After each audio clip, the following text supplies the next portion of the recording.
Sebanyak 88 warga negara Tiongkok pelaku love scamming alias penipuan berkedok asmara ditangkap di Batam, Kepulauan Riau. Dugaan sementara pelaku menyasar korban di Tiongkok namun bermarkas di Indonesia. Polisi masih mendalami apakah ada warga negara Indonesia yang menjadi korban.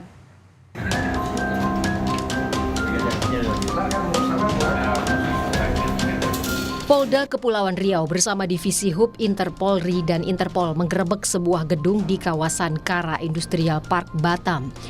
Gedung ini diduga jadi lokasi server judi online dan love scamming atau penipuan berkedok asmara.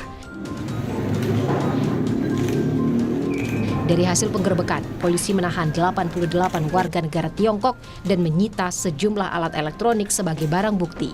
Polisi menyebut modus yang dilakukan yaitu dengan mengirimkan video asusila maupun video scamming untuk memeras korban. Dugaan sementara pelaku menyasar korban asal Tiongkok.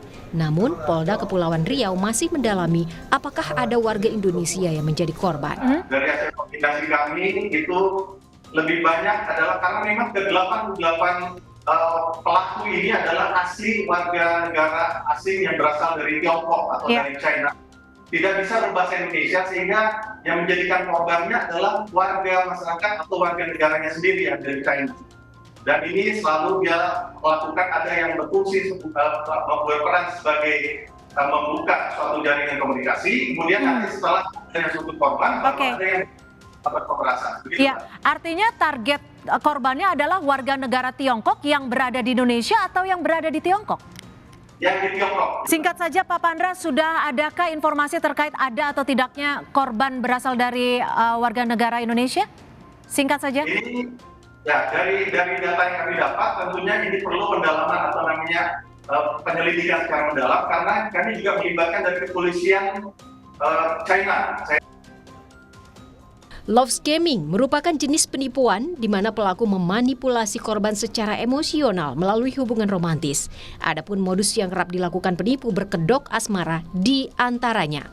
Pelaku memanfaatkan media sosial untuk menjaring korbannya dengan memasang foto semenarik mungkin. Setelah korban tertarik dan termakan janji manis, pelaku love scam melancarkan aksinya meminjam uang dengan berbagai alasan dan kemudian menghilang. Pakar keamanan siber, Pratama Dahlian Persada menyebut sebagian besar korban love scamming adalah perempuan. Sebenarnya mereka nggak langsung ngirim video seks atau video porno gitu, enggak. Video asusila begitu. Love scam itu modusnya adalah dia melakukan pendekatan secara emosional gitu dengan korbannya. Kita lihat yang ditangkap sebagian besar adalah laki-laki. Artinya apa? Korban yang paling gampang terkena love scam ini adalah perempuan, termasuk juga di Indonesia. Hampir sebagian besar korban Indonesia itu adalah perempuan gitu. Ada yang masih belum beristri, belum bersuami gitu, tapi lebih banyak yang sudah bersuami gitu. Per Januari 2022, PPATK mencatat ada 12 kasus love scam dengan nilai kerugian 6,2 miliar rupiah. Kasus ini bisa jadi pelajaran buat kita untuk jangan mudah percaya berkenalan di media sosial, apalagi memberikan data pribadi, termasuk data keuangan. Tim Liputan Kompas TV. Perkembangan informasi soal kasus love scamming atau penipuan berkedok asmara di Batam, Kepulauan Riau akan disampaikan jurnalis Kompas TV, Tifal Solesa dari Mabes Polri. Tifal, bagaimana sebenarnya awal mula terbongkarnya kasus ini?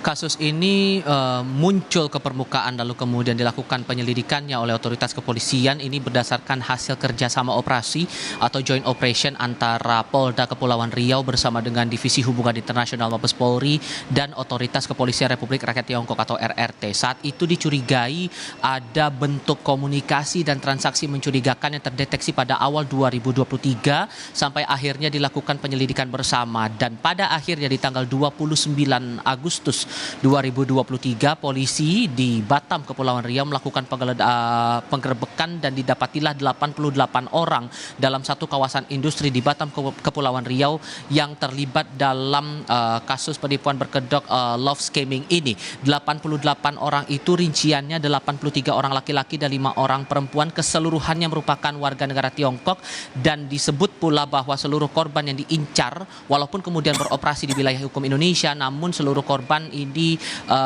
berasal dari Tiongkok begitu. Itu yang disampaikan terakhir kali oleh otoritas kepolisian.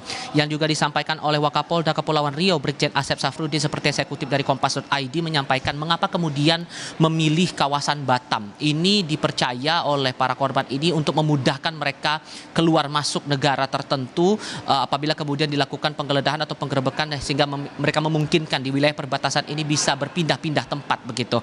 Kemudian juga masuk wilayah Batam ini disebut lewat jalur perorangan untuk menghindari kecurigaan dari petugas imigrasi yang berada di Indonesia. Itu dipahami oleh pihak kepolisian sejauh ini. Barang-barang sitaan apa saja yang kemudian didapatkan polisi, kebanyakan dalam bentuk barang elektronik seperti 948 unit ponsel dan juga 3 unit laptop serta didukung dengan beberapa dokumen lain yang saat dilakukan penggeledahan yang berlangsung pada 29 Agustus 2023 lalu. Yang masih akan dicatat sejauh ini atau masih dipahami oleh pihak kepolisian sejauh ini masih belum ada warga negara Indonesia yang menjadi korban dari kasus penipuan berkedok love scamming ini. Gladys. Baik, lantas juga bagaimana pengembangan, apakah ini juga termasuk dalam sebuah sindikat untuk pelakunya adalah warga negara asing, Tifal?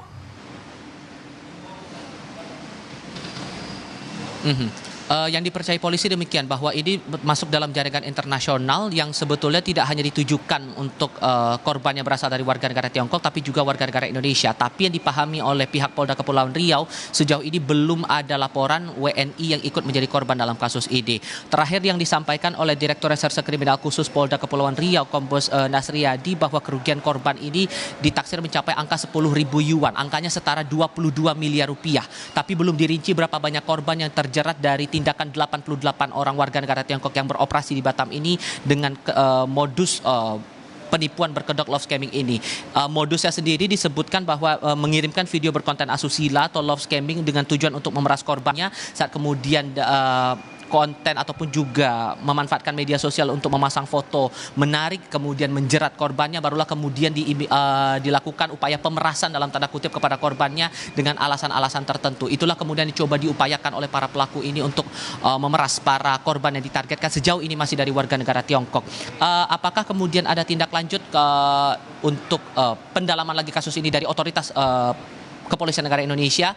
Dari yang terakhir kali saya pahami dari Kadif Humas Mabes Polri menyampaikan bahwa ini masih akan tetap digali informasinya, terlebih dari otoritas kepolisian daerah Kepulauan Riau. Apabila kemudian ada data atau laporan bahwa ada korban dari warga negara Indonesia dari kasus ini, maka tidak tertutup kemungkinan ini akan diusut menggunakan hukum positif yang berlaku di Indonesia. Gladys. Baik, terima kasih jurnalis Kompas TV Tifal Solesa langsung dari Barreskrim Polri.